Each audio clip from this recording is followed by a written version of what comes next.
मीरा का भजन है, मैंने राम रतन धन पायो, वस्तु अमोलक दी मेरे सतगुरु, कर कृपा अपनायो। जन्म जन्म की पूंजी पाई, जग में समय गवायो। खर्च न खूटै चोर न लूटै, नित नित बदत सवायो। सत्य की नाव केवटिया सतगुरु, भव सागर तरि आयो। मीरा के प्रभु गिरधर नागर, हर्ष हर्ष गुण गायो। देखो, मीरा कह रही है मैंने राम रतन धन पायो। बहुत कम लोग हैं जो ये कह सकते हैं कि मैंने राम रतन धन को पा लिया। बहुत कम लोग हैं, करोड़ों में कोई एक आध आदमी होगा जो इस बात को दावे के साथ कहे कि मैंने राम रतन धन पाया है। देखो, दो धन हैं। एक धन वो है जो हमारे बाहर है। जहां तक बाहर के धन की बात है उसकी हमारे पास कमी नहीं है। वो तो किसी भी तरह हम जमा कर लेते हैं, बटोर लेते हैं, इकट्ठा कर लेते हैं, बैंकें भर लेते हैं। कैसे भी बने, सोना इकट्ठा कर लेंगे, चांदी इकट्ठी कर लेंगे, हीरे जवाहरात इकट्ठे कर लेंगे, गाड़ियां मोटरें ले लेंगे, जमीन जायदाद इकट्ठी कर लेंगे, बड़ी बड़ी बिल्डिंगें खरीद लेंगे। चाहे जैसे भी हो, बेईमानी से हो, शैतानी से हो, ईमानदारी से हो, हर आदमी बाहर के धन को इकट्ठा करने की कोशिश करता है और कर लेता है। लेकिन एक धन भीतर का होता है जिसका जिक्र मीरा कर रही है। जहां तक बाहर के धन की बात है वो धन हमारे पास है, लेकिन जहां तक भीतर के धन की बात है वो हमारे पास नहीं है। भीतर का धन हमारे पास बिल्कुल नहीं है। अगर भीतर का धन हमारे पास नहीं है तो दो कौड़ी का जीवन है। बाहर के धन को पा लेना, देखो बाहर का धन भी बहुत जरूरी है। ऐसी बात नहीं है कि बाहर का धन नहीं चाहिए। हमारे को सोना भी चाहिए, चांदी भी चाहिए, हीरे भी चाहिए, जवाहरात भी चाहिए, हमें मोटरें भी चाहिए, हमें गाड़ी भी चाहिए, सब कुछ चाहिए। लेकिन यदि बाहर के धन के साथ साथ भीतर का धन रहे तो बहुत अच्छी बात है। भीतर के धन की बात जानते हो क्या? भीतर का है जो हमारे मन में संतोष रहता है, जो हमारे मन में शांति रहती है, जो हमारे मन में आनंद रहता है, जो हमारे मन में तृप्ति रहती है। भीतर के धन का अर्थ है जो हमारे मन में प्रेम रहता है, प्यार रहता है, जो हमारे मन में स्नेह रहता है, जो हमारे मन में आत्मीयता रहती है। भीतर के धन का अर्थ है जो हमारे में मैत्री रहती है, करुणा रहती है, दया रहती है। इसका नाम है भीतर का धन। लेकिन जहां तक भीतर के धन की बात है इसमें मनुष्य के पास वो धन नहीं है। और मीरा ने दावे के साथ कहा कि पायोरी मैंने राम रतन धन पायो, मैंने राम रतन रूपी धन को प्राप्त कर लिया। बाहर का धन मीरा के पास बहुत था, हम लोगों से कहीं ज्यादा था बाहर का धन।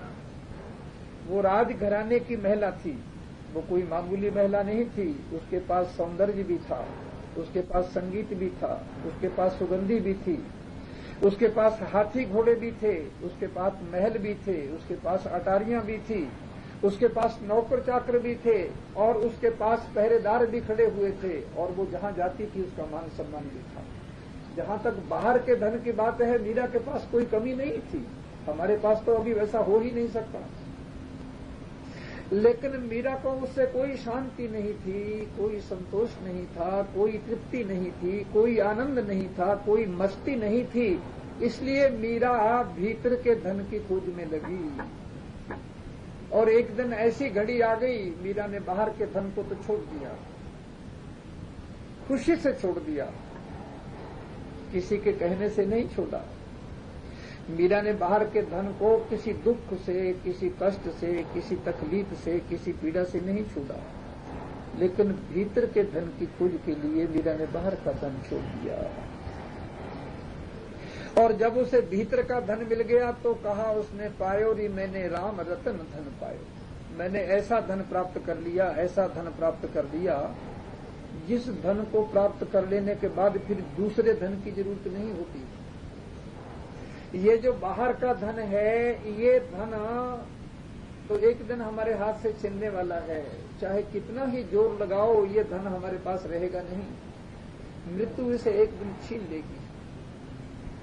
धन वो होता है जिसे मृत्यु न छीन सके, जिसे आग की लपटें जहां मनुष्य जलता है उसमें भी जो ना जले, वो भीतर का धन कहलाता है। संसार में संपत्ति उसको कहते हैं जो विपत्ति को दूर कर दे। हमारे पास धन है, संपत्ति है, सोना है, चांदी है, हीरे हैं, जवाहरात हैं। हम कहते हैं कैसी भी विपत्ति आए हम उसे दूर कर लेंगे, लेकिन कैसे दूर कर लोगे? सबसे बड़ी विपत्ति तो मौत है। सबसे बड़ी विपत्ति मृत्यु है, इसको आदमी टाल नहीं सकता। तुम्हारी संपत्ति, तुम्हारा धन मृत्यु को नहीं टाल सकता। क्या करेगा? 2 कौड़ी की हो जाएगी तुम्हारी ये चीज, धरी की धरी रह जाएंगी। इसलिए मीरा ने कहा, मैंने राम रतन धन पायो। मैंने ऐसा धन प्राप्त कर लिया जिस धन को प्राप्त कर लेने के बाद फिर और किसी धन की जरूरत नहीं होती। देखो, बाहर के धन की जरूरत है, जरूरी जरूरत है, लेकिन बाहर के धन के साथ साथ यदि भीतर का धन नहीं है, यदि हमारे जीवन में संतोष नहीं है, हमारे जीवन में शांति नहीं है, हमारे जीवन में कोई मस्ती नहीं है, हमारे जीवन में कोई रस नहीं है, हमारे जीवन में कोई अमृत नहीं है और हमारे जीवन में कोई खुशी नहीं है, तो बाहर का धन किस चीज का? भीतर का धन जरूरी है। देखो, सिकंदर जब दुनिया को फतेह करके वापस लौट रहा था तो लाहौर के पास, हिंदू कुश के पास, सिकंदर को एक फकीर से मुलाकात हो गई। सिकंदर घोड़े पर चढ़ा हुआ था और ऐसे ही टहल रहा था। उसने देखा नदी का किनारा है, मिट्टी का ढेर है, पीपल का पेड़ है और उसके पीछे एक फकीर लेटा पड़ा है, उसके शरीर में लंगोटी भी नहीं है। सिकंदर को थोड़ा आश्चर्य हुआ, थोड़ी हैरानगी हुई कि इतनी मस्ती तो हमने आज तक कहीं देखी भी नहीं। घोड़े पर चढ़े चढ़े सिकंदर उसके सामने जाकर खड़ा हो गया। फकीर ने उसकी तरफ देखा भी नहीं और ताका भी नहीं। सिकंदर ने उस फकीर को कहा, आप जानते हो मैं कौन हूं? मैं सिकंदर महान हूं। उस फकीर ने कहा, अरे अपने मुंह से अपने को महान कहता है? अपने ही मुंह से तो अपने आप को महान कहता है। लेकिन फकीर ने कहा, मुझे तो तुम्हारे चेहरे पर कोई महानता दिखाई नहीं दे रही। मुझे तो तुम भिखारी दिखाई दे रहे हो, कंगाल दिखाई दे रहे हो, मुझे तो तुम भिखमंगे दिखाई दे रहे हो। मुझे तो ऐसा मालूम पड़ता है कि तुम्हारे पास कुछ भी नहीं है। सिकंदर आग की तरह जलने लगा, क्रोध से आंखें लाल हो गई। उसने कहा, तुम्हें मालूम नहीं है मैं सिकंदर हूं? उसने म्यान से तलवार निकाल दी। उसने कहा, जा तो इस बात को साबूत करो कि मैं भिखारी हूं और भिखमंगा हूं, मेरे पास कुछ नहीं है, और जा फिर मरने के लिए तैयार हो जाओ। सिकंदर को तुमने भिखारी कह दिया, भिखमंगा कह दिया। मुझे ये बताओ कि मैं भिखारी कैसे और भिखमंगा कैसे और मेरी महानता कैसे नहीं? उस फकीर ने कहा, सिकंदर तुम्हारी तलवार का हमें जरा भी भय नहीं है। तुम जो ये कह रहे हो कि मेरी तलवार चलेगी और तुम्हारी गर्दन से, तुम्हारी धड़ से तुम्हारी गर्दन नीचे गिरेगी, तो जिस दिन हम सन्यासी होते हैं, साधु होते हैं, उस दिन हम अपनी धड़ से अपनी गर्दन को जुदा कर देते हैं। हमें तुम्हारी गर्दन का यानी तलवार का भय नहीं है। लेकिन अगर तुम ये पूछना चाह रहे हो, अगर तुम ये जानना चाह रहे हो कि मैं भिखारी नहीं हूं, तो सिकंदर को उस फकीर ने कहा, आप मान लो सिकंदर थोड़ी देर के लिए किसी मरुस्थल में, या ना कोई पेड़ हो ना कोई पौधा हो, चारों ओर रेती ही रेती हो, और वहां पर तुम भटक जाए और तुमको प्यास लगे, तुम्हारा कंठ सूखने लगे, तुम्हारे होठ सूखने लगे, तुम्हारी छाती में अंगारे बरसने लगे और पानी के लिए तुम्हारी जान जाने लगे और तुम पानी पानी पानी पुकारने लगो, और उस समय पानी का एक गिलास लेकर मैं तुम्हारे सामने आ जाऊं और मैं तुमसे कहूं कि ये पानी का गिलास, इसकी कितनी कीमत दे रहे हो? बोलो क्या कीमत दोगे? उसने कहा आधा राज्य दे दूंगा जो मैंने कमाया है, लूटा है। उसने कहा अगर मैं ना दूं तो आधे एक गिलास पानी में अगर मैं आधी संपत्ति ना लूं तो उसने कहा ना ले तो मैं पूरा राज्य दे दूंगा, क्योंकि मेरे प्राण जा रहे हैं। तो उस फकीर ने कहा सिकंदर, अब तक तूने जो लूटा है और जो तूने विजय प्राप्त की है और जिसे तू कह रहा है मैं महान हूं, उसकी कीमत एक पानी का गिलास। तुम भिखारी नहीं तो और हो क्या? तुम कंगले नहीं तो और हो क्या? तुम दीनहीन नहीं तो और क्या? इतनी संपत्ति और इतना धन और उसका एक पानी का गिलास उसकी कीमत। लेकिन सिकंदर, परमात्मा ने कितना पानी दिया है और कितना ऑक्सीजन दिया है, परमात्मा ने कितनी पृथ्वी दी है और परमात्मा ने कितनी संपत्ति दी है। एक गिलास पानी में तुम चुकते हो जाओगे। देखो मीरा सही कह रही है, इस बात को याद रखना। पायोरी मैंने राम रतन धन पायो। ये जो बाहर का धन है, बाहर की संपत्ति है, ये हमें शांति नहीं देगी, संतोष नहीं देगा, ये तृप्ति नहीं देगी, ये आनंद कभी भी नहीं दे सकेगा। यदि इस बात का ख्याल नहीं किया तो मृत्यु तो आ ही रही है। दुख भी है, संताप भी है, पीड़ाएं भी हैं, क्लेश भी हैं, कष्ट भी हैं। रात दिन नींद भी नहीं आ रही है, बेहोश बैठे हुए हैं। संपत्ति बाहर की जरूर रखो, इसमें कोई संदेह नहीं है, लेकिन साथ साथ में इस बात का ख्याल रखो कि भीतर की संपत्ति भी हमारे पास है कि नहीं।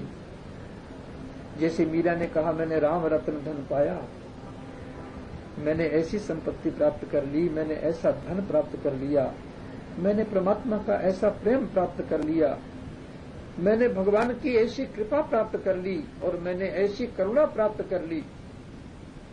मीरा कह रही है उस संपत्ति के सामने बाहर की कोई भी संपत्ति नहीं।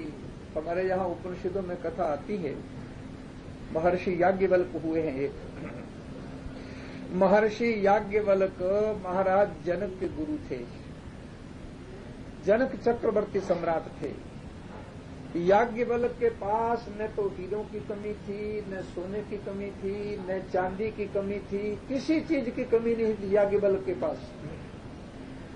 इतना धन और इतनी संपत्ति दिया था याज्ञवल्क को महाराज जनक ने, भरपूर थी। और जनक के पास, जनक के यानी याज्ञवल्क के दो पत्नियां थी। एक का नाम था कात्यायनी और दूसरी का नाम था मैत्री।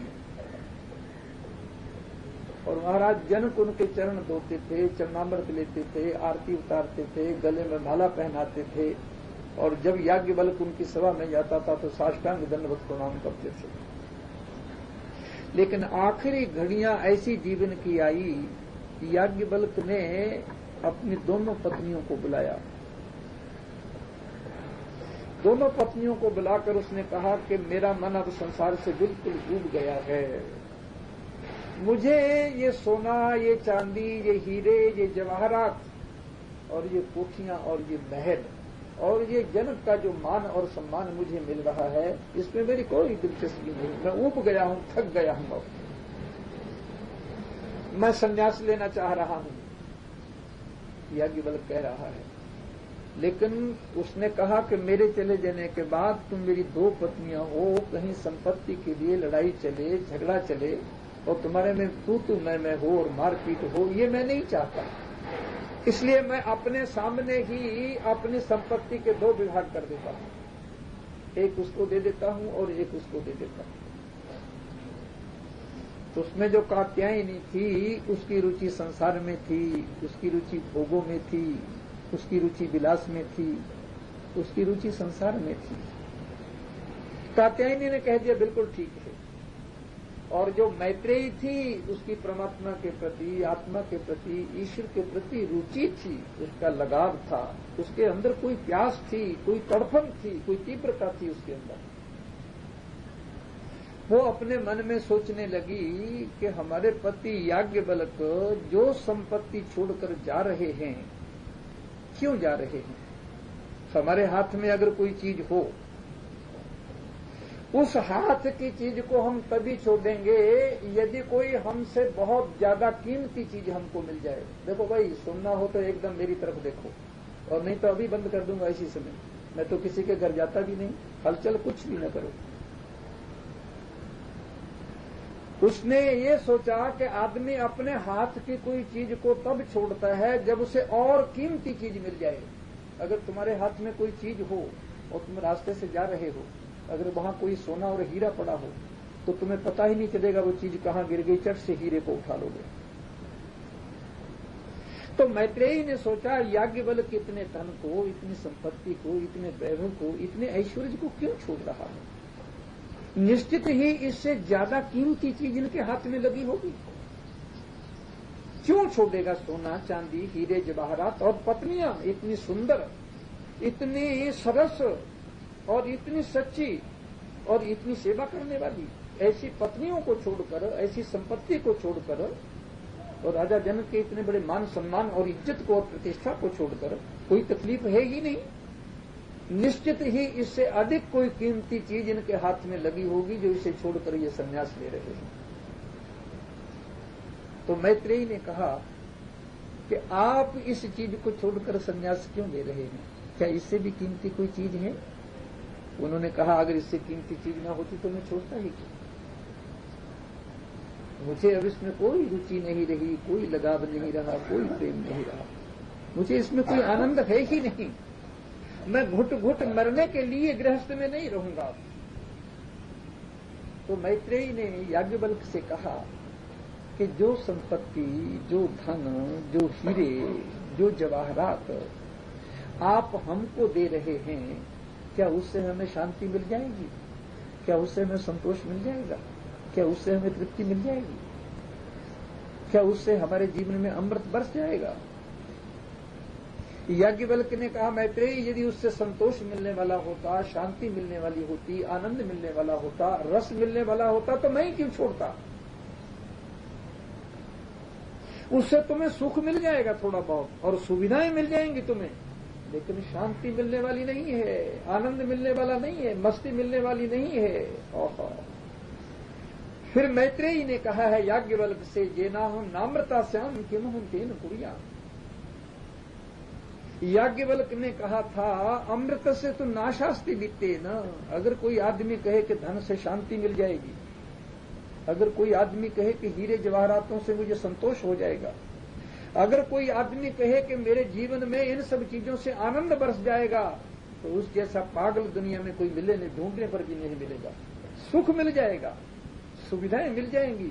सुख का माने है मकान बन जाएंगे, गाड़ियां बन जाएंगी, एयर कंडीशन लग जाएंगे। ये सुख और सुविधाएं हैं, ये शांति नहीं है। अगर शांति होती तो रात को तुमको नींद क्यों नहीं आती? अगर इसमें शांति होती तो तुम्हारे चेहरे पर उल्लास और आनंद क्यों ना होता? अगर इसमें शांति होती तो तुम्हारी आंखों में चमक क्यों ना होती? अगर इसमें शांति होती तो आज मुर्दे की तरह लोग क्यों दिखाई दे रहे हैं? याज्ञवल्क्य ने कहा, वित्त से तो नाशास्ति, जिन्हें धन से शांति नहीं मिलेगी मैत्रेयी। तो मैत्रेयी ने कहा, जेना हूं नाम्रता श्याम किम हूं तेन कुरिया।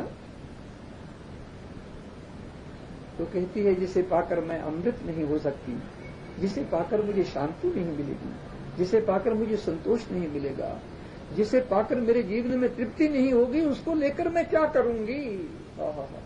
उसने कहा, मेरी बहन कात्यायनी को दे दो सारी संपत्ति, मैं तो आप ही के साथ चलूंगी। उसके बाद हमारी उपनिषदों में ऐसा आता है कि याज्ञवल्क्य ने मैत्रेयी को उपदेश दिया है, आत्मा का, परमात्मा का, सत्य का, शांति का। याज्ञवल्क्य ने मैत्रेयी को उपदेश दिया है, जिसको मीरा कह रही है, मैंने राम रतन धन पायो। गारंटी से कह रही है अपनी छाती पर हाथ रख करके, मैंने उस धन को प्राप्त कर लिया है, मैंने उस शांति को प्राप्त कर लिया है जिसे भटक भटक कर लोग मर जाते हैं, उन्हें नहीं मिला। पायोरी मैंने राम रतन धन पायो। देखो, मीरा के शब्द भी वैसे ही हैं जैसे गीता के श्लोक हैं। मीरा के शब्द भी वैसे ही हैं जैसे उपनिषदों के मंत्र हैं, इनमें कोई फर्क नहीं है, अंतर नहीं है, केवल लोगों को व्याख्या नहीं करनी आती इसकी। राम रत्न का मतलब है एक धन ऐसा है, एक संपत्ति ऐसी है जो हमारे भीतर है, और एक संपत्ति जो आप देख रहे हो वो हमारे बाहर है। और बाहर की संपत्ति ने आज तक किसी को सुख शांति नहीं दिया, सुख देती है, सुविधाएं देती है। महाभारत में एक आख्यान आता है जिसका नाम है कुंभधारोपाख्यान। कोई बहुत बड़ा ब्राह्मण था, गरीब था, बहुत ज्यादा गरीब, तो धन के देवता हैं कुबेर, तो वो कुबेर की आराधना करने लगा। बहुत दिन तपस्या करते करते जब हो गए तो कुबेर जी प्रसन्न हुए। कुबेर जी ने कहा मांगो क्या चाहते हो? उसने कहा मुझे धन चाहिए, मुझे करोड़ों चाहिए, अरबों चाहिए, खरबों चाहिए, सोना चाहिए, चांदी चाहिए। इतना मांगने लगा, इतना मांगने लगा तो कुबेर हंसने लगे। तो उसने कहा इतना क्यों मांग रहे हो? मैं तुम्हें इतना दे देता हूं जिससे तुम सुख पूर्वक सुविधा पूर्वक जी सको, बाकी इतना धन क्यों मांग रहे हो तुम? तो उसने कहा देखो हम धन के देवता हैं, जितना भी धन गया संसार में लोगों के पास वो हमारी मार्फत गया है, क्योंकि धन के देवता हम हैं। हमारे पास पूरा इतिहास है, किस राजा के पास, किस सम्राट के पास, किस सेठ के पास कितना धन है और कितनी संपत्ति है। महाभारत में नाम लिखे हुए हैं, आपको आश्चर्य हो जाएगा। लेकिन हमारे को ये भी मालूम है जिन जिन के पास ये धन गया, संपत्ति गई, वैभव गए, वो रात रात भर नींद नहीं लेते हैं, बहुत बड़े दुखी हैं, संतप्त हैं और पीड़ित हैं। तुम इतना धन मत मांगो।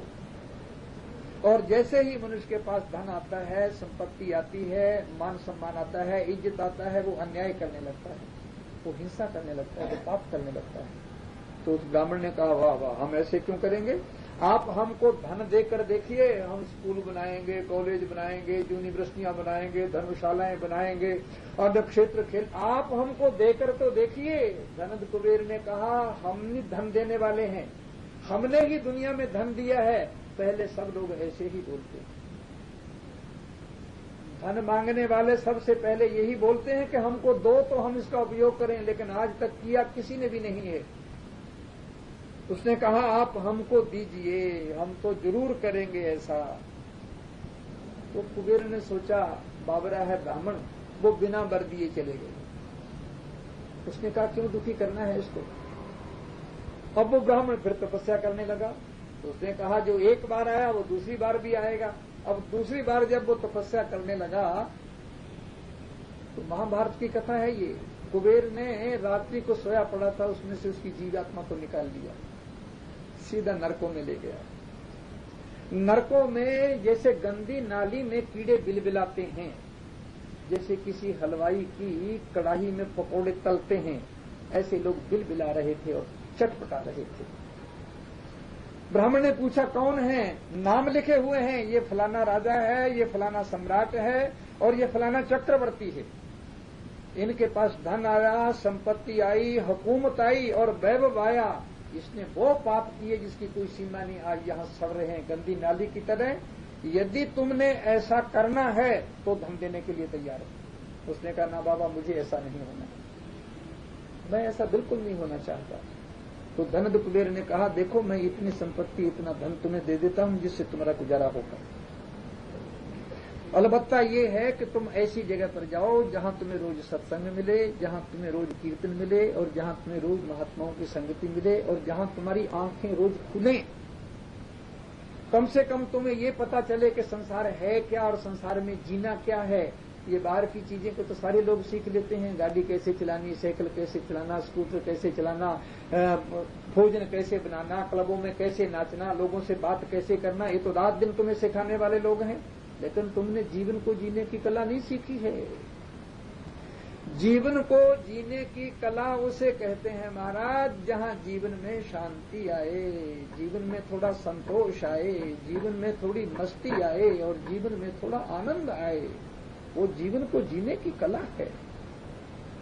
आदमी आता है, खाली हाथ आता है और खाली हाथ जाता है। इस बीच में मैं मेरा मेरा करता चला जाता है। जीवन को जीने की कला ही नहीं है उसके हाथ में।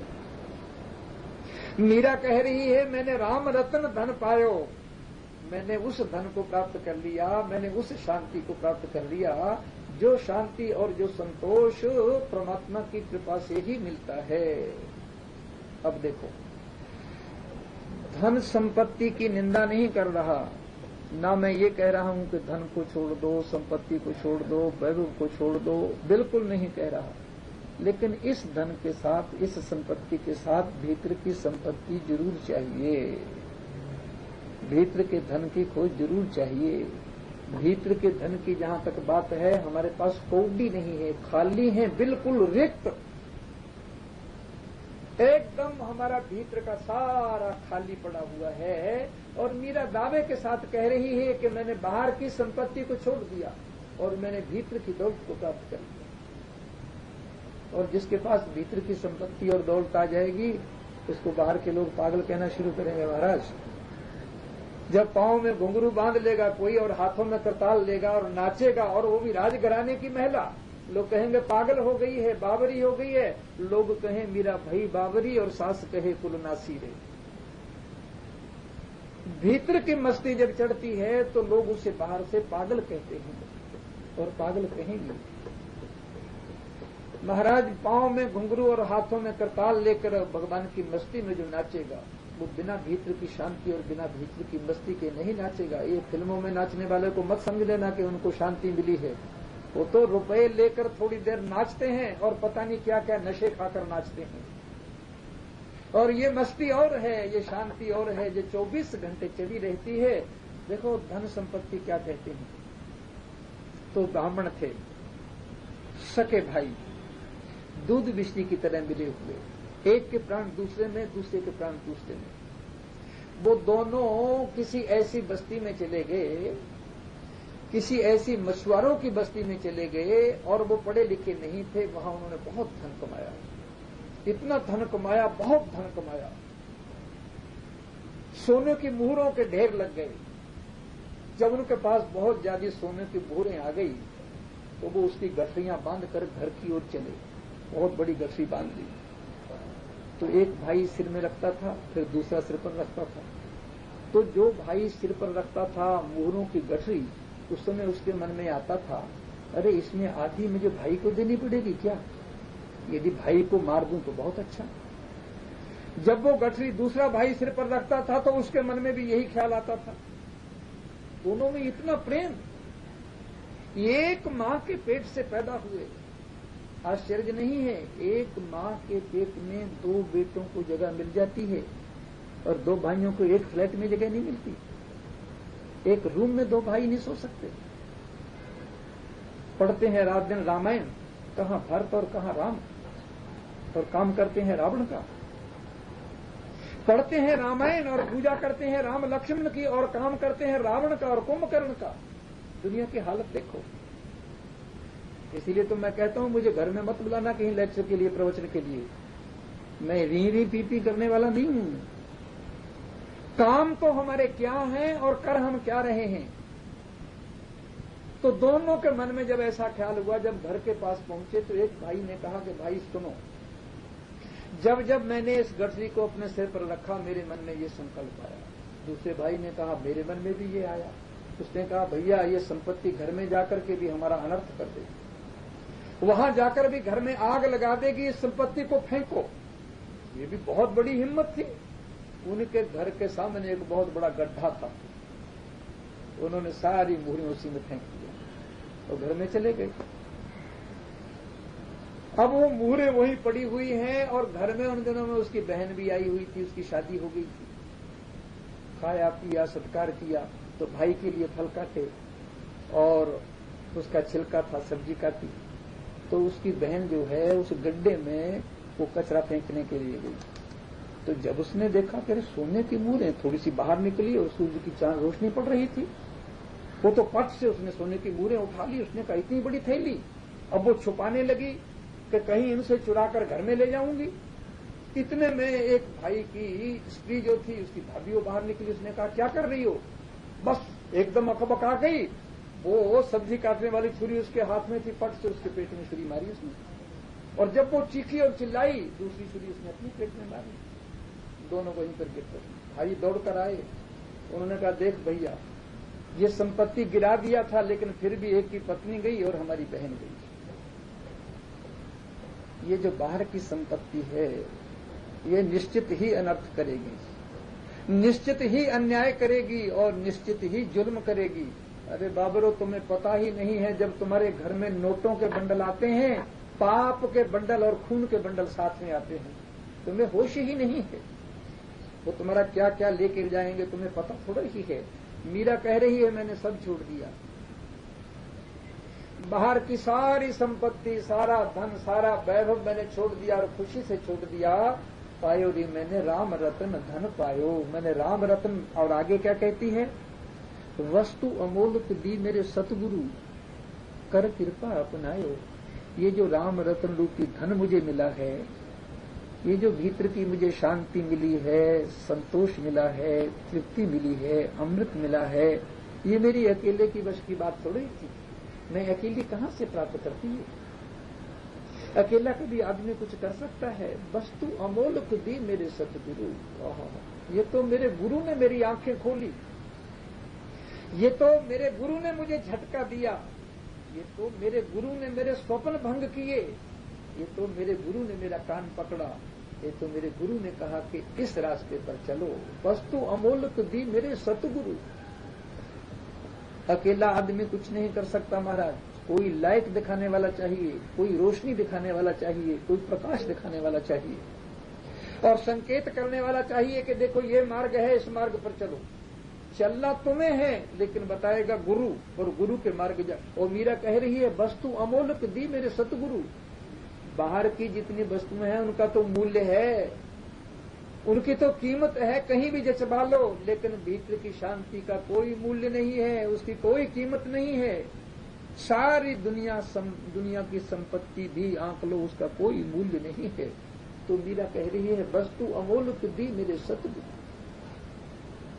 मेरे सतगुरु ने मुझे अमोलक वस्तु दी जिसका कोई मूल्य नहीं और जिसकी कोई कीमत नहीं। जरा सा उन्होंने इशारा किया, मैं तो गहरी नींद में सोई पड़ी थी, गहरी नींद में। पता नहीं क्या क्या स्वप्न देख रही थी, पता नहीं कहां कहां छलांगे लगा रही थी। उन्होंने धीरे से कंधा पकड़कर हिलाया, एक झटका दिया, मेरी आंखें खुली। वस्तु अमोलक दी मेरे सतगुरु और कर कृपा अपनायो। मीरा कह रही है मेरे में कोई योग्यता थोड़ी थी, मेरे में तो कोई भी योग्यता नहीं थी। ना मैंने कोई जप किया, ना मैंने कोई तप किया, ना मैंने कोई पाठ किया, ना मैंने कोई पूजा किया, ना मैंने कोई प्रार्थना किया, ना मैंने कोई ध्यान लगाया, ना मैंने कोई समाधि लगाई। मैं तो कुछ भी नहीं किया। मेरे में तो योग्यता ही नहीं थी, मैं तो पात्र ही नहीं थी। कर कृपा अपनायो, तो उनकी कृपा हो गई, उनकी दया हो गई, उन्होंने मुझे अपना लिया। देखो सब कुछ होते हुए भी जब आदमी अपने मन में ये महसूस करता है कि मेरे अंदर कोई योग्यता नहीं, जब वो ये समझता है मैं इस लायक ही नहीं हूं, तब भगवान उतरता है भीतर। इससे पहले भगवान उतरता नहीं। तुम्हारे रोम रोम में तो अहंकार भरा पड़ा है, सांस सांस में तो अहंकार भरा पड़ा है, कदम कदम पर तो तुम कहते हो मैं, तो भगवान आके बैठेगा कहां? तुम्हारे भीतरी ईश्वर को बैठने की जगह कहां है? उल्टा खड़ा है, रख दो पानी बरसेगा, उसमें एक बूंद भी नहीं जा सकेगी। मीरा जैसे कह रही है वस्तु अमोलक दी मेरे सतगुरु, कर कृपा अपना। मेरे में था ही कुछ नहीं, योग्यता ही कुछ नहीं थी मेरे में। गुरु ने कहा देख इस तरफ देख, जहां मैं अंगुली का इशारा कर रहा हूं, अंगुली मत पकड़ना, जिस ओर मेरी अंगुली इशारा कर रही है उस ओर जाना। मेरी अंगुली मत पकड़ लेना, जिस ओर मैं इशारा कर रहा हूं उसको पकड़ना। तो वल्लभ के बादशाह थे इब्राहिम, बड़े साधु पुरुष थे, बड़े सज्जन पुरुष थे, बहुत बड़े धर्मात्मा थे, बहुत बड़े परमात्मा के भक्त थे।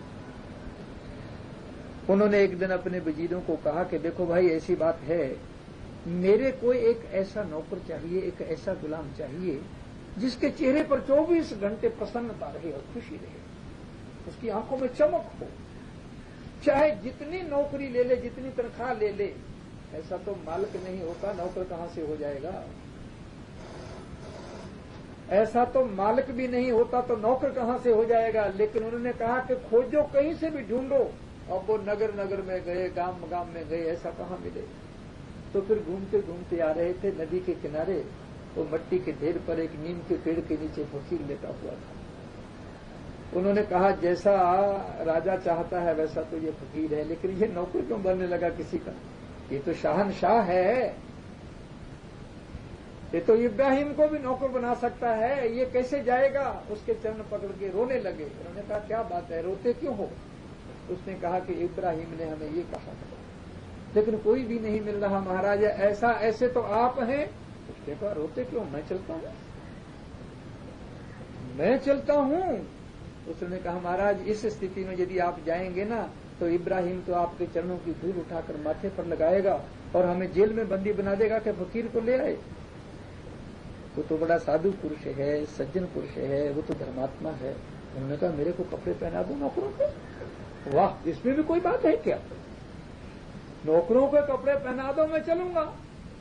उन्होंने नौकरों को कपड़े पहना दिए और इब्राहिम के सामने ले जाकर खड़ा है। इब्राहिम ने जो देखा उसने कहा वाह वाह, खोज तो तुम्हारी बहुत बढ़िया है।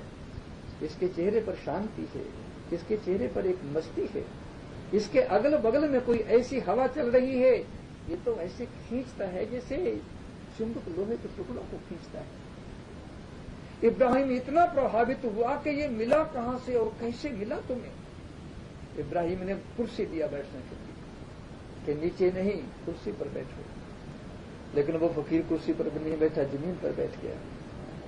उसने कहा मालिक नौकर कुर्सी पर नहीं बैठता, मैं नौकरी के लिए आया। इब्राहिम की हिम्मत नहीं हुई कि उसको नीचे बैठने दे, लेकिन वो नीचे बैठ गया। इब्राहिम बड़े साधु पुरुष थे, सज्जन पुरुष थे, धर्मात्मा थे। उन्होंने पूछा आप मेरे पास आए हैं, ये मेरा फर्ज है मैं आपसे पूछूं, आप वस्त्र कैसे पहनेंगे? उसने कहा जो आप पहना देंगे।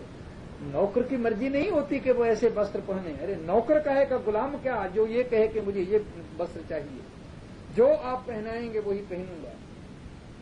उसने कहा अच्छा तो आप मेरे पास रहेंगे, आप खाना कैसा पसंद करेंगे? उसने कहा कोई पसंद का प्रश्न ही नहीं है, जो आप खिलाएंगे वही खाऊंगा।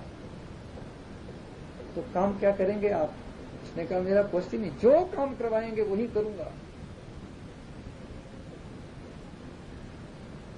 इब्राहिम को जब उसने कहा जो खिलाओगे वही खाऊंगा, जो पहनाओगे वही पहनूंगा और जो कराओगे वही करूंगा, नौकर की कोई इच्छा नहीं होती, गुलाम की कोई इच्छा नहीं होती, इच्छा मालिक की होती है।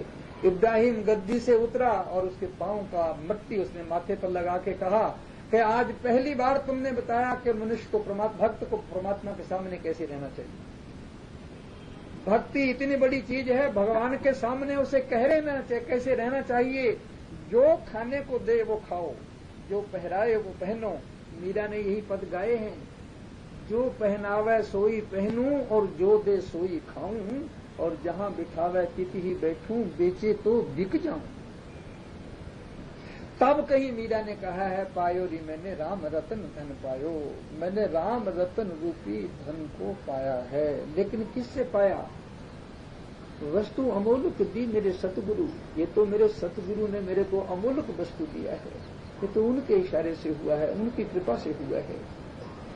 गुरु की कृपा, वो भी सतगुरु की कृपा। कबीर ने भी यही बात है कही है, बहे बहाए जात थे लोक वेद के साथ, रास्ते में सतगुरु मिला दीपक दीना हाथ। कबीर ने कहा हम तो वैसे ही बहे बहाए जा रहे थे, खा रहे थे, पी रहे थे, सो रहे थे, हंस रहे थे, खेल रहे थे, वैसे ही बैंकें भर रहे थे, जमीन जायदाद इकट्ठी कर रहे थे, जैसे लोग पशुओं की तरह जी रहे हैं, कबीर भी वैसे ही जी रहा था।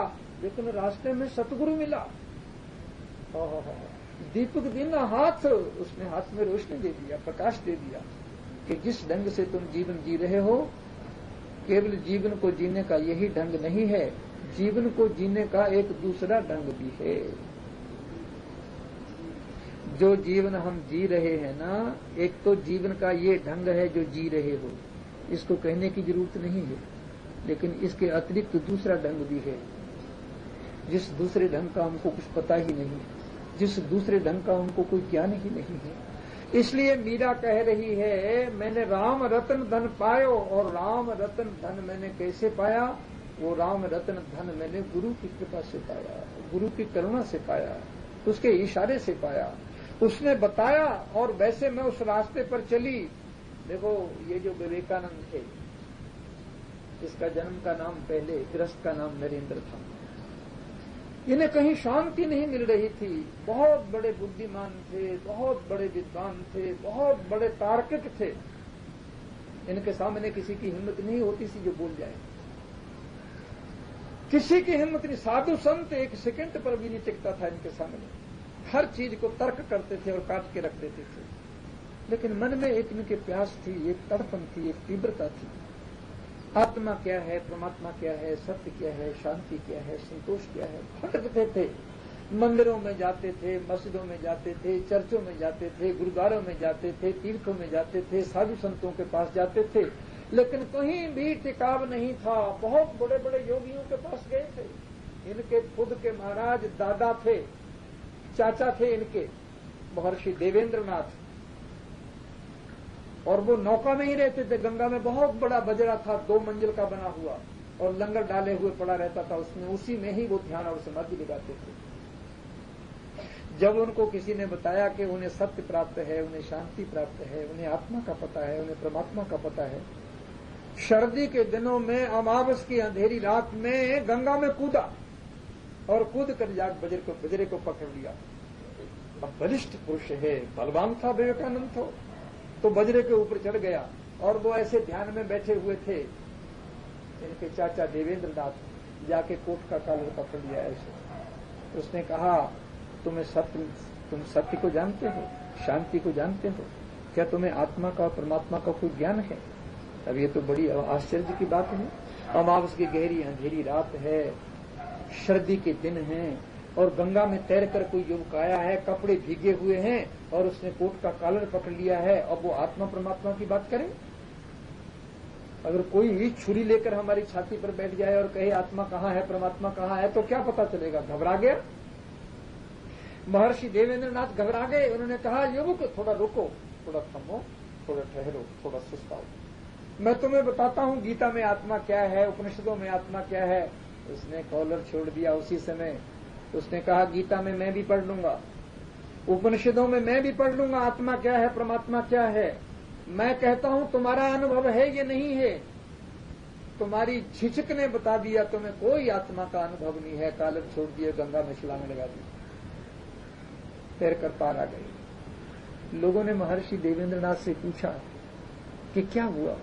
उन्होंने कहा, आज पहली बार एक युवक मेरे पास आया जिसने मुझे झकझोर के ये बता दिया कि तूने अभी किताबों में पढ़ा है, तूने अभी पुस्तकों में पढ़ा है, अभी कोई गुरु तुम्हें मिला नहीं है जो तुम्हें सत्य और शांति का साक्षात्कार हो।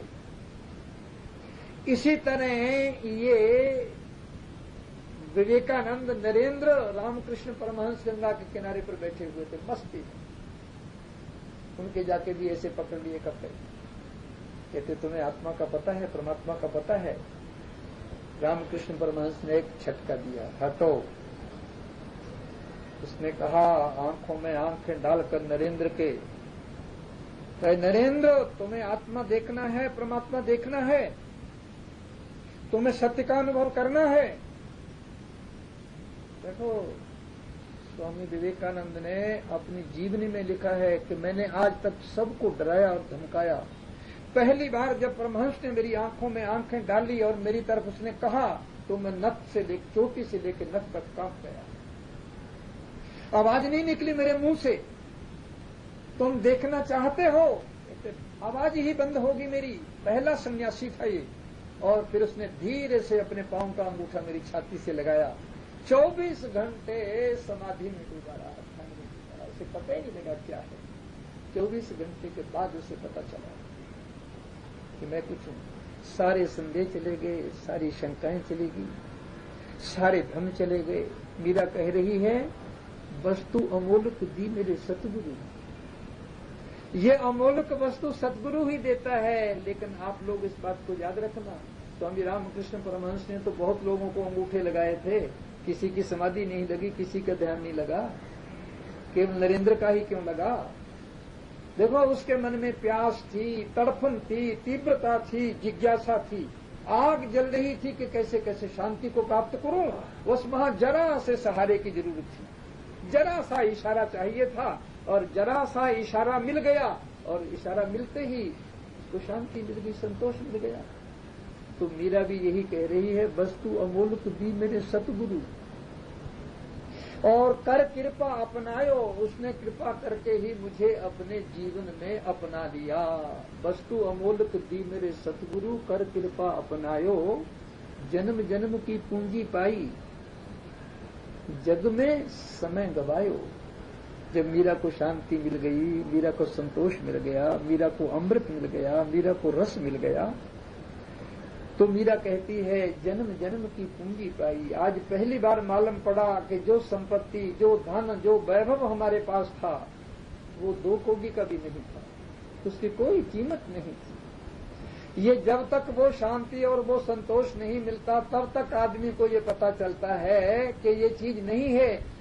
जन्म जन्म की पूंजी पाई, मैंने जन्म जन्म की जो संपत्ति थी, जो पूंजी थी, वो प्राप्त कर ली, और जग में समय गवायो। अब तक तो मेरा सारा समय और सारा टाइम ऐसे ही चला गया। जवाहरात समझते रहे, क्योंकि जब तक शांति नहीं मिलती, सत्य नहीं मिलता, संतोष नहीं मिलता, जब तक भीतर आत्मा के कोई आनंद नहीं आता, तब तक तो आप इसी को आनंद मानोगे ना जो बाहर प्राप्त है। अगर वो मिलेगा तो पता चलेगा ना। वैसे पता कैसे चलेगा? एक बहुत बड़ा जौहरी था, वो जब मरने लगा तो उसकी पत्नी रोने लगी। तो जौहरी ने ये समझा ये इसलिए रो रही है कि आपके मरने के बाद हमारा क्या होगा। हमारे पास तो कोई धन नहीं है, कोई संपत्ति नहीं है, कोई ये इसलिए रो रही है। जौहरी बहुत बड़ा बुद्धिमान था, बहुत बड़ा समझदार था। उसने पत्नी को कहा रो मत, वो देखो अलमारी में जाकर देखो, वहां हीरो की पुड़ियां रखी हुई हैं, डिब्बा भरा हुआ है, उसमें हीरे रखे हुए हैं, करोड़ों अरबों रुपए के हीरे हैं। मेरे मरने के बाद जब जब तुम्हें जरूरत पड़े वो सारे हीरे उठा लेना वहां से और बेच देना और अपनी गृहस्थी चलाना। उसने तो अपनी आंखें बंद की और चला गया। कुछ दिनों के बाद उनके घर की हालत खस्ता हो गई, तो उसने अपने बेटे को बुलाया। उसने कहा बेटा उसमें हीरे पड़े हुए हैं, तुम्हारे पिता का एक बहुत बड़ा जौहरी मित्र है, बहुत बड़ा जौहरी है, ये हीरे उसके पास ले जाओ और बेच करके पैसे लाओ, थोड़े बेच दो थोड़े नहीं। तो लड़के ने वो हीरे की पुड़ियां दी और उसके बहुत बड़े जौहरी के पास गया, और वो जो जौहरी मर गया वो उसका मित्र था। जब उसने पुड़िया खोली, उसने कहा बेटा जाकर के तिजोरी में रख लो, ये बहुत कीमती हैं, अरबों खरबों के रुपए हैं। आजकल हीरों का भाव ऐसा ठीक नहीं है, कोई राजा महाराजा आएगा तब इसे बेचेंगे, जाओ तिजोरी में रख लो संभाल करके। और वो जौहरी घर में आया, उसने उसकी पत्नी को कहा कि तुमको जितना पैसा खाने पीने के लिए चाहिए मेरी दुकान से ले जाया करो, और लेकिन अपने लड़के को रोज मेरी दुकान पर भेजो। ये जौहरी का काम सीखे, ये बैठा बैठा करता क्या है। वो लड़का रोज दुकान पर जाने लगा और खाने पीने का इंतजाम उस जौहरी ने कर दिया। 1 साल के अंदर वो लड़का जौहरी बन गया, दूर से ही देख करके बता दे कि क्या है, और बड़ा उसका नाम हो गया। अब उस जौहरी ने कहा कि बेटा घर चलो। जब घर आए तो उसने कहा तिजोरी खोलो और उन हीरों को निकालो। जब उस लड़के ने हीरों को निकाला तो हंसा, हंस करके गड्ढे में गिर दिया। तो उसकी जो माँ थी वो तो चिल्लाने लगी कि ये क्या करते हो। उसने कहा माँ ये तो कानी कोगी की बीन, ये तो कांच के टुकड़े हैं, इसमें तो कोई दम ही नहीं है, ये तो पिता ने सांत्वना दिया था हमको।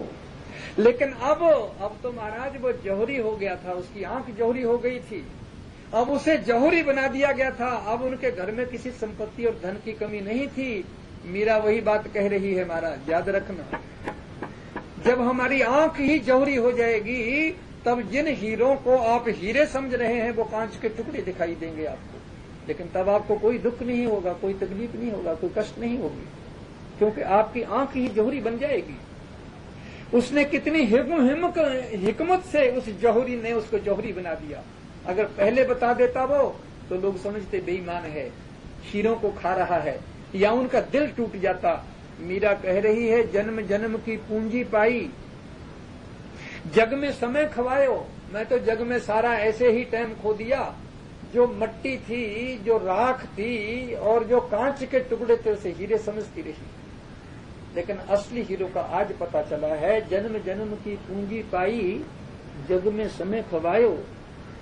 और फिर कह रही है, खर्च न खूटे और चोर न लूटे, नित नित बदत सबायो। ये धन ऐसा है महाराज, ये जो शांति है हमारे भीतर, ये जो संतोष है, ये जो मस्ती है, इसको जितना खर्च करोगे उतनी बढ़ेगी। ये जितना खर्च करोगे उतनी बढ़ेगी। जितनों के आंखों के आंसू पोंछोगे, जितने की पीठ को थपथपाओगे और जितनों को प्रेम और स्नेह दे सकोगे, यह और बढ़ती चली जाएगी। तुम्हारा नाम भी होता चले जाएगा और तुम्हारी कीर्ति भी बढ़ेगी। और ये धन और ये जो हमारे सोना चांदी हीरे जवाहरात हैं, ये तो खर्च करो सारे के सारे खत्म हो जाएंगे एक दिन। खर्च न खूटे और चोर न लूटे। ये जो तुम्हारी धन है, संपत्ति है बाहर की, इसे तो कभी ना कोई चोर ले जाएगा, कोई डकैत ले जाएगा, नहीं तो इनकम टैक्स वाले ही ले जाएंगे। नहीं तो सड़क पर जाओगे तो कोई ना कोई की नजर पड़ गई अगर हीरे पर, वो तुम्हारी जान भी लेगा और हीरे भी चले जाएंगे। ये तो खर्च न खूटे और चोर न लूटे। अगर चोर ने हमारी शांति को लूटने की कोशिश की तो हम और क्या चाहते हैं? अरे लूटना शांति को। अगर वो हमारे सत्य को और हमारी शांति को लेना चाहे, लेना, जितना मर्जी लेना है उसको। देखो, एक दीपक जहां जल रहा हो, उस दीपक से चाहे हजारों दीपक जला लो, जो दीपक पड़ा हुआ है उसकी रोशनी उतनी ही रहेगी और जो दीपक जले हैं उनकी रोशनी भी उतनी ही रहेगी। एक दीपक करोड़ों दीपकों को जला देता है। ऐसे ही मनुष्य के भीतर की शांति है, ऐसे ही मनुष्य के भीतर का आत्म आनंद है। तुम जितना बांटोगे, लेकिन हम लोग प्रेम तो बांटते नहीं, स्नेह तो बांटते नहीं, करुणा तो बांटते नहीं, मैत्री तो बांटते नहीं।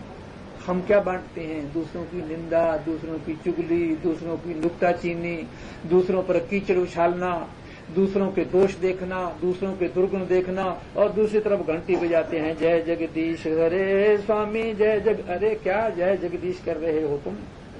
एक तरफ चंदन घिस रहे हो, माला बना रहे हो, आरती कर रहे हो, भगवान को भोग लगा रहे हो, और दूसरी तरफ अपने भीतर तुम गंध पर लग रहे हो।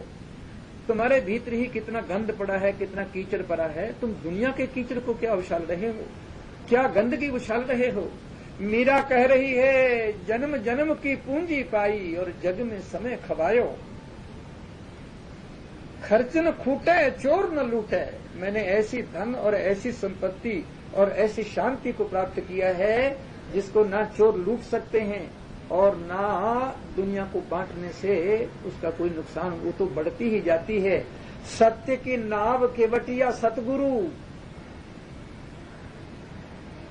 सत्य की तो बना ली है नौका महाराज, और केवट बना लिया है गुरु को। देखो, एक बात को याद रखना,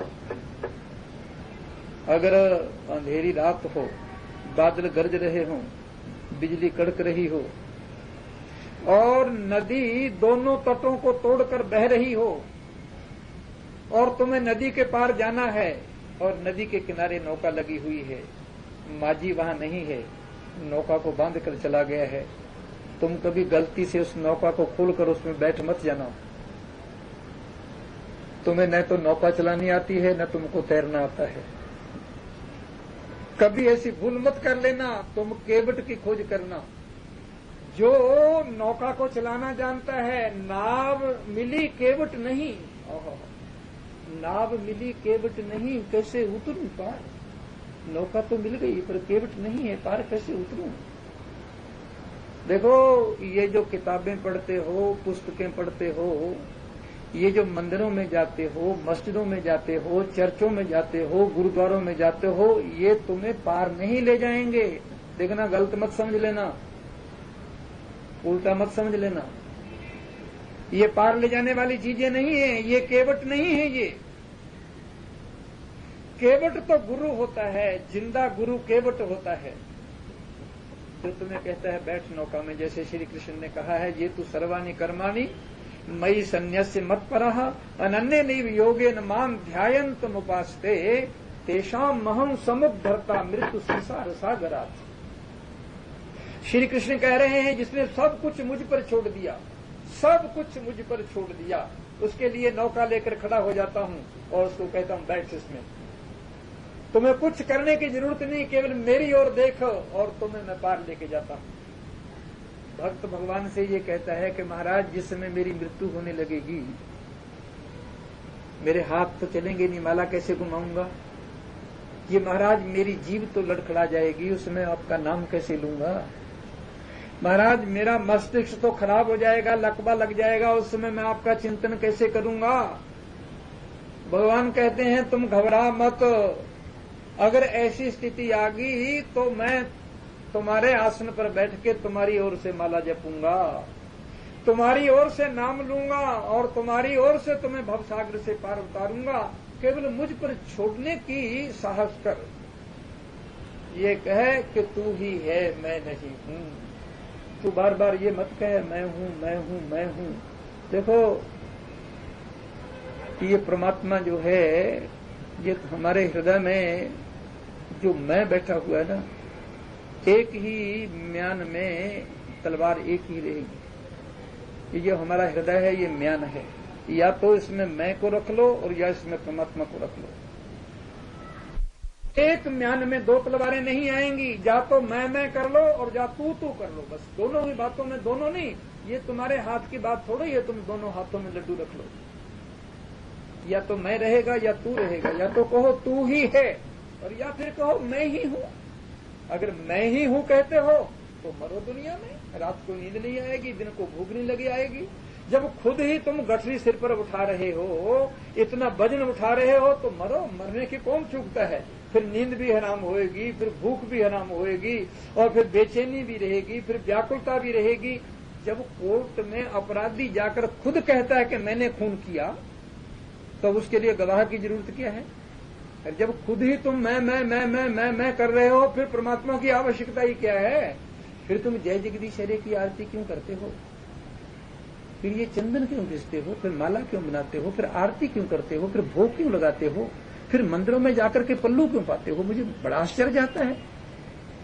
वहां मैं को छोड़ दो एकदम। अगर मैं करना है तो संसार में भले कर लो थोड़ी बहुत, लेकिन परमात्मा के सामने मैं ना करो। लेकिन हम तो परमात्मा के सामने भी मैं करते हैं। जब कोई आदमी परमात्मा, देखो मीरा ने मैं को छोड़ा तो परमात्मा को पाया, तो मोहन को पाया। मीरा कह रही है खर्च न खूटे, चोर न लूटे, नित नित बजट सबायो, सत्य की नाव की बटिया सतगुरु, भव सागर तर आयो। ये संसार का जो सागर है, इसे तुम अपनी छोटी छोटी बाहों से पार नहीं कर सकोगे तैर करके। इसे तैर करने के लिए कोई खेवैया चाहिए, इसे तैर कर पार करवाने के लिए कोई महाराज नावक चाहिए। और फिर कहती है मीरा, सत्य की नाव खिवटिया सतगुरु, भव सागर तर। राम रतन धन पायो, वस्तु अमोलक दी मेरे सतगुरु, करी कृपा अपनायो। मैंने राम रतन धन पायो, वस्तु अमोलक। मीरा कहती है यह ऐसा कुछ है भीतर, यह राम रतन, कि इसका कोई मूल्य भी हम चुकाएं इसकी संभावना नहीं है, क्योंकि हमारे पास है ही क्या देने को। कूड़ा करकट लिए बैठे हैं। अमोलक है, मूल्य इसका चुकाया ही नहीं जा सकता, यह मूल्य में आंका ही नहीं जा सकता, कूता ही नहीं जा सकता, किसी तराजू पर तौला नहीं जा सकता, कोई कसौटी पर कसा नहीं जा सकता। यह परम मूल्य है, बाकी सब मूल्य छोटे पड़ जाते हैं। अब राम रत्न की कितनी कीमत आंकोगे?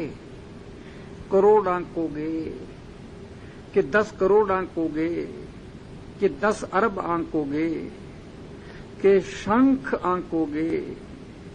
कितनी आंकोगे? कोई भी आंकड़ा काम नहीं आएगा, सब आंकड़े छोटे पड़ जाएंगे, बिल्कुल छोटे पड़ जाएंगे।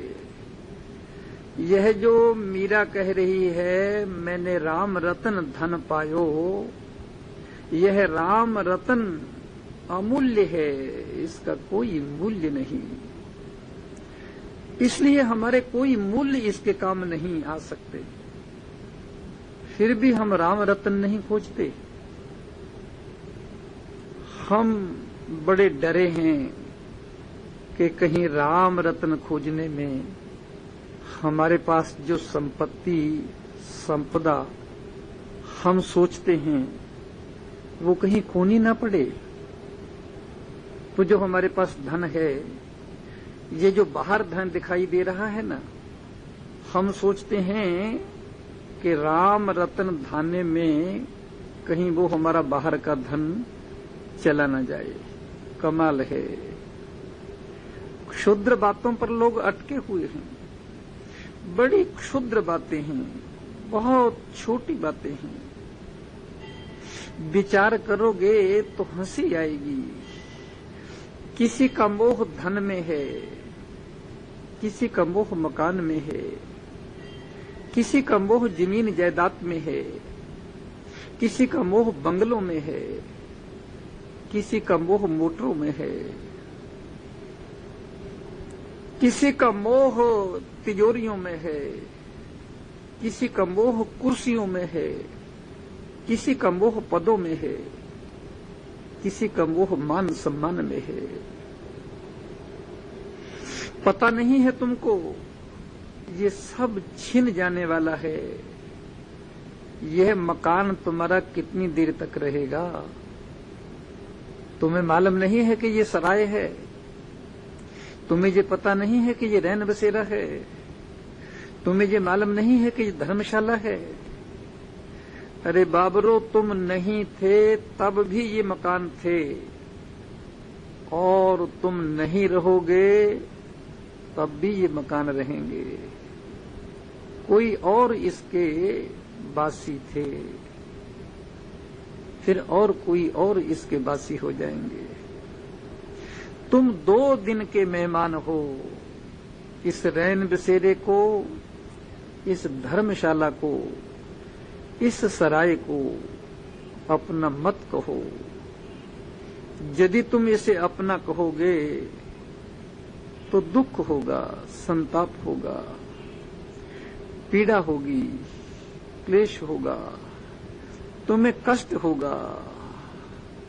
मीरा कहती है, मैंने राम रतन धन पायो। मैंने बाहर के धन को छोड़ दिया। जो राम रतन धन था, जो भीतर की एक अनंत शांति, भीतर का एक अनंत आनंद, भीतर की एक अनंत मस्ती जो थी, वो मैंने पाली। जन्म जन्म की पूंजी पाई, जग में समय खोवायो। खर्च न खूटे, चोर न लूटे, दिन दिन बदत सवायो। देखो, मीरा कहती है, अपूर्व संपत्ति मिली जो दिन दिन बढ़ती जाती है। एक बार परमात्मा से संबंध जुड़ गया तो अनुभव बढ़ता ही चला जाता है। दिन दिन बदत सवायो। जहां परमात्मा से एक बार प्रीति लगी, एक बार प्रेम लगा, एक बार परमात्मा से जुड़े और एक बार परमात्मा का हमें रस आया, एक बार उसका अमृत बरसा, बस फिर तो अनंत की यात्रा शुरू हो गई।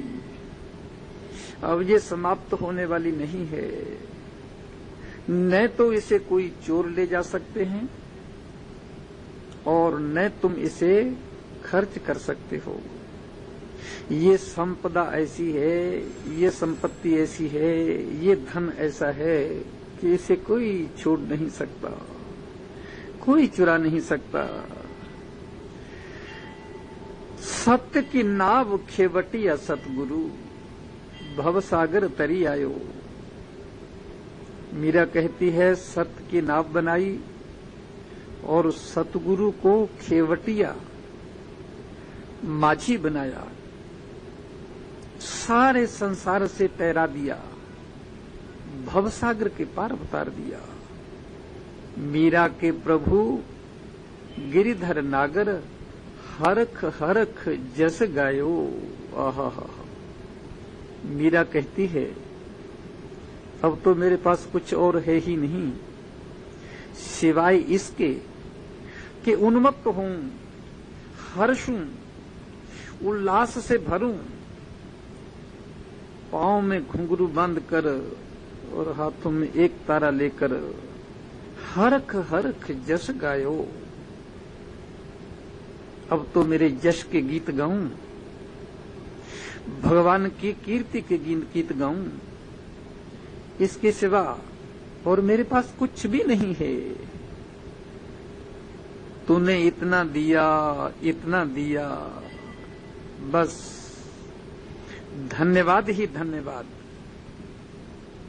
जन्मों जन्मों तक देती रहूं तो भी धन्यवाद चुकेगा नहीं। हरिख हरिख जश गायो।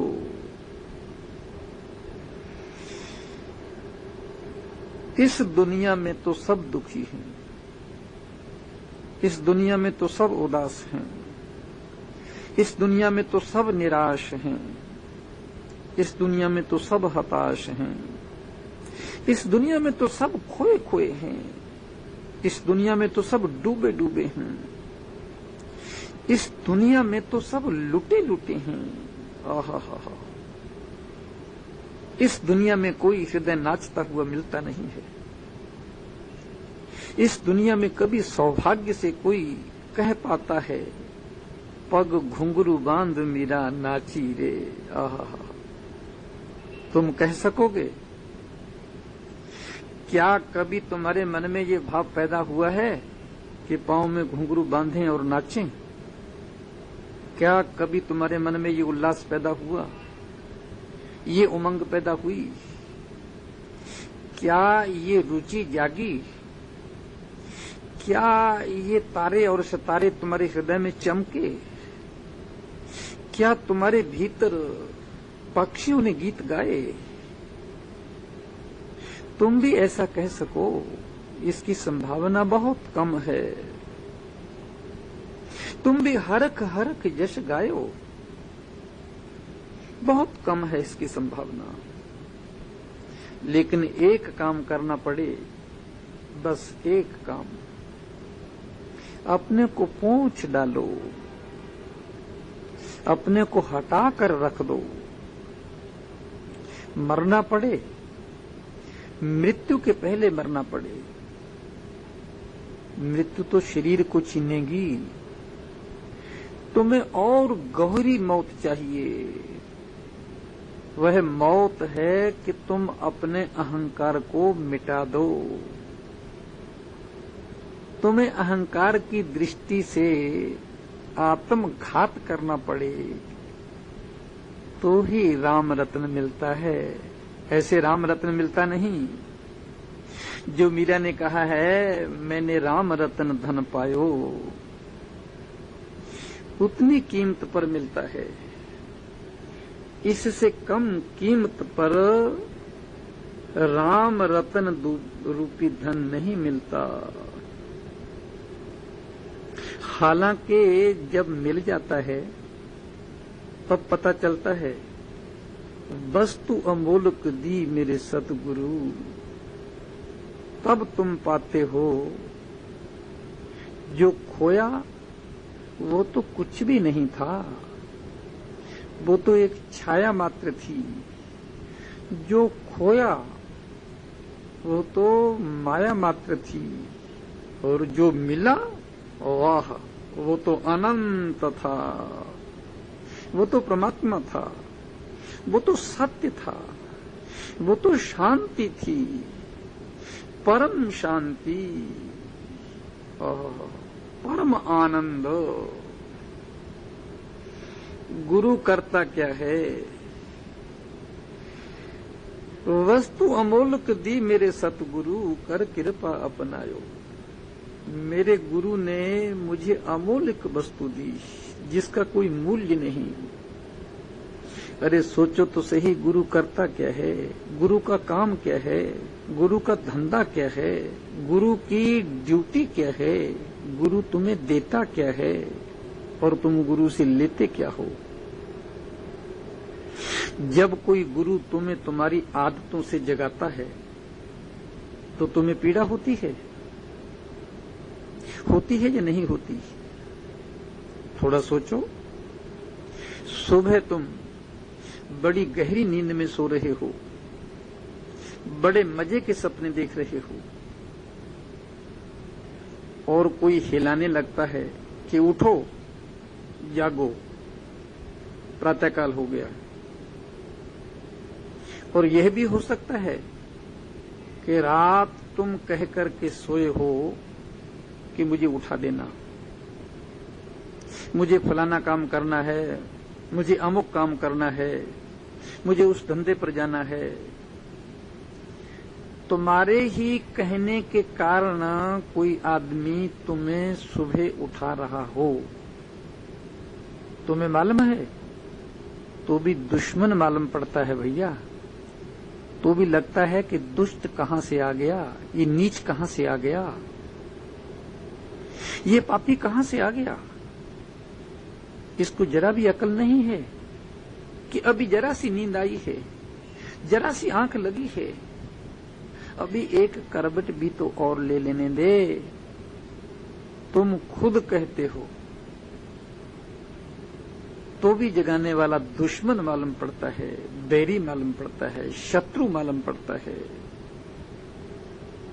और गुरुओं ने तो, तुमने कभी कहा ही नहीं गुरुओं को कि जगाओ।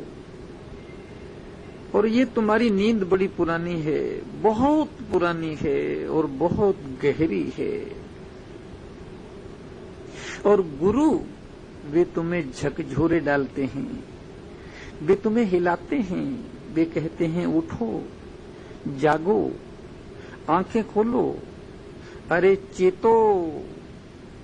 वे तुम्हें चोट करते हैं और तुम मधुर सपना देख रहे थे, तुम बड़े बड़े महल देख रहे थे, बड़ी बड़ी अटारियां देख रहे थे, बड़ी बड़ी कुर्सियों के स्वप्न देख रहे थे, बहुत बड़ी बड़ी मिनिस्ट्री की बातें सोच रहे थे।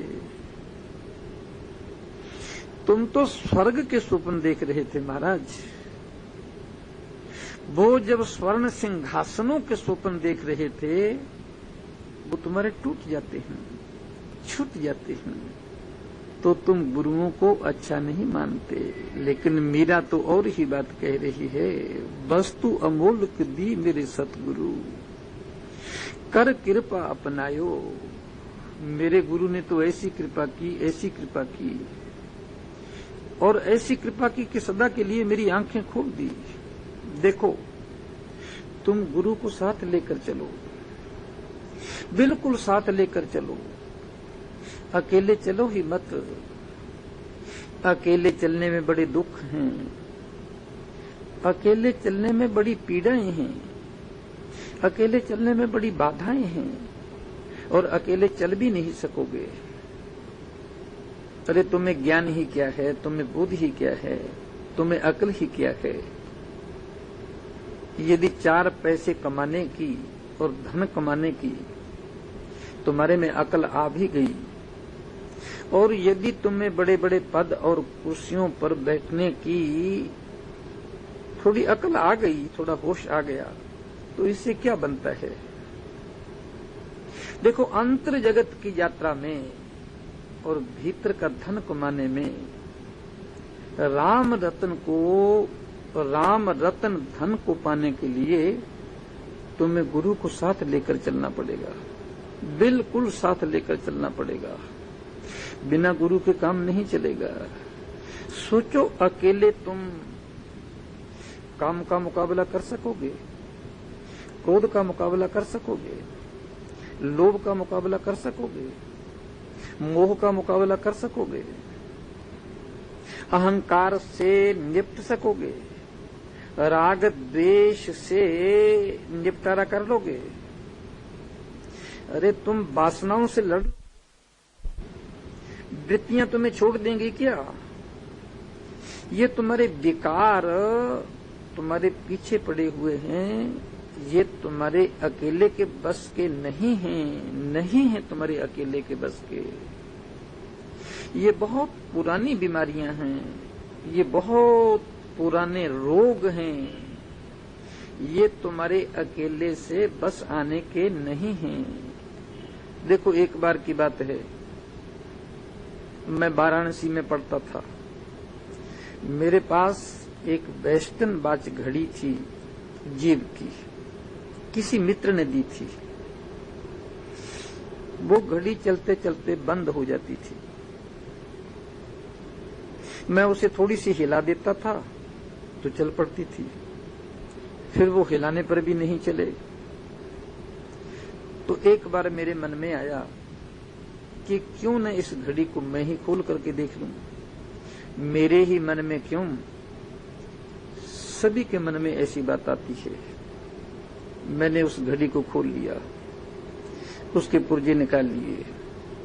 अब घड़ी खोल भी लिया और पुर्जे निकाल भी लिए, लेकिन अब उन पुर्जों को जस का तस बैठाना ये मेरे बस की बात नहीं थी, क्योंकि मैं कोई घड़ी साज तो हूं नहीं।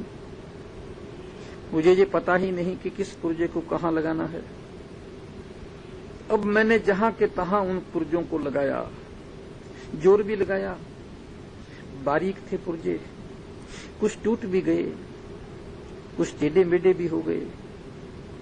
घड़ी को बंद किया, बाजार में आया। बाजार की नुक्कड़ पर एक बूढ़ा घड़ी साज बैठा था। मैंने उसे घड़ी दी, उसने घड़ी खोली, मेरी तरफ ताका, पूछा क्या हुआ घड़ी को। सचमुच में मैं डर गया था। मैंने कहा घड़ी मेरे हाथ से गिर गई थी, छूट गई थी। वो बूढ़ा घड़ी साज हंसने लगा, मुस्कुराने लगा। उसने कहा स्वामी जी, घड़ी आपके हाथ से छूटी नहीं, घड़ी को आपने खोला है, पुर्जे निकाले हैं। घड़ी का आपको ज्ञान नहीं था, पुर्जों के साथ जबरदस्ती की है, कहीं के कहीं लगाए हैं, वो टूट गए हैं, कुछ टेढ़े मेढ़े हो गए हैं। जाओ अब इस घड़ी को गंगा में फेंक दो। देखो, ये बात मैं क्यों कह रहा हूं आपसे, ये इसलिए कह रहा हूं कि घड़ी तो फिर भी कोई इतना ज्यादा सूक्ष्म यंत्र नहीं है। घड़ी को खोला भी जा सकता है, उसके पुर्जे बैठाए भी जा सकते हैं, लेकिन हमारा जो मन का यंत्र है ये तो बड़ा सूक्ष्म है, अति सूक्ष्म है। हमारा जो अंतःकरण है ये तो इतना सूक्ष्म है, इतना सूक्ष्म है जिसकी कोई सीमा नहीं है। तुम अकेले यदि इसको खोल करके बैठ जाओगे, ये तुम्हारे वश का नहीं है। अरे तुम्हें तो एक काम ही नाक में दम किए हुए है, क्रोध से ही तुम निपटारा नहीं कर सकते। मोह ही रात दिन हमारे नाक में दम किए हुए है। अहंकार का फोड़ा ही निरंतर दुखता रहता है। ये राग और द्वेष हमें बिच्छू की तरह काटते रहते हैं। इन विकार और वासनाओं के दल दल में हम इतने धंस गए हैं, तुम अकेले इसके पार नहीं पा सकोगे। सत्य की नाव और केवटिया सतगुरु, ये जो सत्य की नौका है, जब तक तुम सतगुरु को केवट नहीं बनाओगे, खेवैया नहीं बनाओगे, अपना साथी नहीं बनाओगे, अपना संगी नहीं बनाओगे, अपना मित्र नहीं बनाओगे, अपना सहयोगी नहीं बनाओगे, तब तक तुम पार नहीं पा सकोगे। लेकिन मीरा कह रही है सत्य की नाव खेवटिया सतगुरु। सत्य की नाव खेवटिया सतगुरु। भव सागर तर आयो। यदि सचमुच में गुरु हमारा खेवैया बन जाए, माझी बन जाए तो ये कितना ही बड़ा भवसागर क्यों न हो, हम आसानी से इसे तैर कर पार कर जाएंगे। और यदि अपनी भुजाओं से इसे तैर कर पार करने की कोशिश करोगे तो ये नामुमकिन हो जाएगा, असंभव हो जाएगा, डूब जाओगे। इसलिए मीरा ने स्मरण किया है, वस्तु अमूल्य दी मेरे सतगुरु, कर कृपा अपनायो। ये भी उनकी बड़ी कृपा थी, जो उन्होंने मुझे अपना लिया, जो उन्होंने मुझे योग्य समझ लिया, जो उन्होंने मुझे लायक समझ लिया, जो उन्होंने मेरी अंगुली पकड़ ली, जो उन्होंने मेरी बांह पकड़ ली, जो उन्होंने मुझे सहारा दे दिया, जो उन्होंने मुझे सहयोग दे दिया। सत्य की नाव के बटिया सतगुरु, भव सागर तरी आयो। वस्तु अमोलक दी मेरे सतगुरु, कर कृपा अपनायो। मीरा कहती है कि मेरी तो कोई पात्रता नहीं थी, फिर भी तूने अपना लिया, अपना बना लिया। मुझ अपात्र को भी, मुझ अयोग्य को भी। देखो, भक्त की यह भाव दशा सदा बनी रहती है कि मैं अपात्र हूं। यह उसकी अनिवार्य लक्षण है। ज्ञानी को तो कभी कभी भ्रम पैदा होते हैं कि मैं पात्र हूं, मैं योग्य हूं, और त्यागी को भी कभी कभी भ्रम पैदा होते हैं कि मैं पात्र हूं, और तपस्वी को भी भ्रम पैदा हो जाता है कि मैं पात्र हूं। बड़े बड़े योगियों को भी ये भ्रम पैदा हो जाता है कि हम पात्र हैं। बड़े बड़े ऋषि मुनियों को भी ये भ्रम पैदा हो जाता है कि हम योग्य हैं। वो भी ये सोचने लगते हैं कि मैंने इतना किया, इतना किया। वह भी बही खाते रखते हैं, उनके पास भी हिसाब किताब बना रहता है, वो भी ताबेदार बन जाते हैं। वो भी सोचते हैं कि कभी अगर मौका मिला अदालत में तो दावा कर देंगे। लेकिन भक्त, और वो भी मीरा जैसा भक्त, मीरा ने कृष्ण के लिए बहाए उतने किसी ने भी नहीं बहाए। और मीरा पांव में घुंघरू और हाथों में कृपाल लेकर जितना कृष्ण के लिए नाची उतना कोई भी नहीं नाचा। मीरा जैसा भक्त, वो कभी ये सोच ही नहीं सकता कि मैं पात्र हूं। वो सदा यही कहता है कि मैं अपात्र हूं। जितना मिलता है भक्त को, उतना ही भक्त को यह लगने लगता है कि मैं अपात्र हूं। लेकिन जितना तुम्हें यह पता चलता है कि मैं अयोग्य हूं, मैं अपात्र हूं, उतने ही तुम पात्र हो जाते हो। क्यों? देखो, अपात्र के होने का अर्थ है अहंकार चला गया, अहंकार गल गया, अहंकार समाप्त हो गया। जैसे ही अहंकार गया, वैसे ही समझो कि हमारे जीवन में पात्रता आ गई। अरे भाई, गुरु करता क्या है? एक संदेश तुम्हारे भीतर जगाता है। एक गीत छिड़ता है तुम्हारे हृदय में। तुम्हारे हृदय की वीणा को जहां कभी स्वर न उठे थे, जहां स्वर उठाता है, जहां तुम अपने भीतर कभी नहीं गए थे, वहां तुम्हें ले चलता है। गुरु तुम्हें तुमसे परिचित कराता है, तुम्हारी संभावनाओं से परिचित कराता है, तुम्हारे भीतर जो बीज की तरह पड़ा है तुम्हें याद दिलाता है कि इसके वृक्ष बन सकते हैं, इसमें फूल खिल सकते हैं। तुम्हारे भीतर जो केवल संभावना है उसे वास्तविक बनाने का मार्ग बताता है गुरु। इन क्षुद्र क्षुद्र सी चीजों में उलझे उलझे, अरे गटरों का पानी पीते पीते दिन व्यर्थ, इन व्यर्थ और क्षण भंगर में भटकते भटकते कितने जन्म बीत गए, कितने युग बीत गए, कितने कल्प बीत गए। तुझको मालूम भी है कितने जन्म बीत गए, कितनी लंबी यात्रा रही है, तुम कितनी बार आए और कितनी बार गए। कभी तुम पशु बने, कभी पेड़ बने, कभी पौधा बने, कभी पत्थर बने, क्या क्या बने तुम।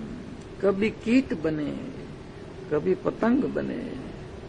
84 लाख घरों की यात्रा कर चुके हो तुम, 84 लाख नगरों की यात्रा कर चुके हो तुम। तुम्हें पता है, बस गुरु झकझोरता है तुम्हें। वो कहता है अब तो चौंको, अब तो जागो, अब तो चेतो, अब तो आंखें खोलो, अब तो नींद को तोड़ो, अब तो तंद्रा को भंग करो। अरे अब तो होश में आओ। क्या किसी गुरु के साथ राजी हो जाओगे? देखो, गुरु का अर्थ है जो तुम्हारे जैसा है और फिर भी तुम जैसा नहीं, जो ठीक तुम जैसा है और फिर भी तुम जैसा नहीं, जिसमें कुछ थोड़ा सा तुमसे ज्यादा है, तुमसे आगे का है। देखो, जिसका एक पैर जमीन पर है और एक पैर आकाश में है, जो बाहर से तुम्हारे जैसा है और भीतर से बिल्कुल तुम्हारे जैसा नहीं है। बाहर से जो तुम्हारे जैसा है, भीतर से वैसा है जैसा तुम कभी हो सकते हो, जो तुम्हारी संभावना को अपने भीतर सत्य बना लिया है। जरा प्यास तो देखो, जरा अपने कंठ में जलती आग तो देखो। कितने घाट, कितने कुएं, कितनी वासनाएं, कितनी तृष्णाएं, और प्यास जरा भी बुझी नहीं। प्यास वैसी की वैसी है। सच तो ये है कि प्यास बढ़ती चली जा रही है। जितना पीते हो उतनी बढ़ती चली जाती है। तो तुम जो पीते हो वो जल है क्या? ये जल नहीं हो सकता। ये तो ऐसे है जैसे कोई आग में घी डालता जाता है, सोचता है आग को बुझा रहा हूं, और आग और भटकती चली जा रही है। और सतगुरु कहता है, आज मैं तुझे तरीका सिखाता हूं पीने का, कैसे तेरी प्यास बुझेगी। गुरु तुम्हारी प्यास को, जो संसार की प्यास है, जो संपत्ति की प्यास है, जो धन की प्यास है, जो जीवन को जीने की प्यास है, जो व्यर्थ की क्षुद्र क्षुद्र बातों में जीवन को उलझाने की प्यास है, गुरु ये बताता है कि देख, मैं तेरी इस प्यास को बुझाने की कोशिश करता हूं। गुरु केवल एक ऐसी संभावना है जो तुम्हें तुम्हारे स्वरूप से परिचित कराता है, जो तुम्हें तुम्हारे भीतर जो सही सही है उसे दिखाता है, जो तुम्हारे हाथ में एक रोशनी देता है, एक प्रकाश देता है, जो तुम्हारे हाथ में एक दीपक देता है, जो तुम्हारे हाथ में एक बोध का और एक ज्ञान का दिया पकड़ाता है। जो तुम्हें ये कहता है कि देखो इस संसार में चलना हो तो इस ढंग से चलो, इस रंग से चलो। गुरु तुम्हें बाहर के जीवन से हटाता नहीं है।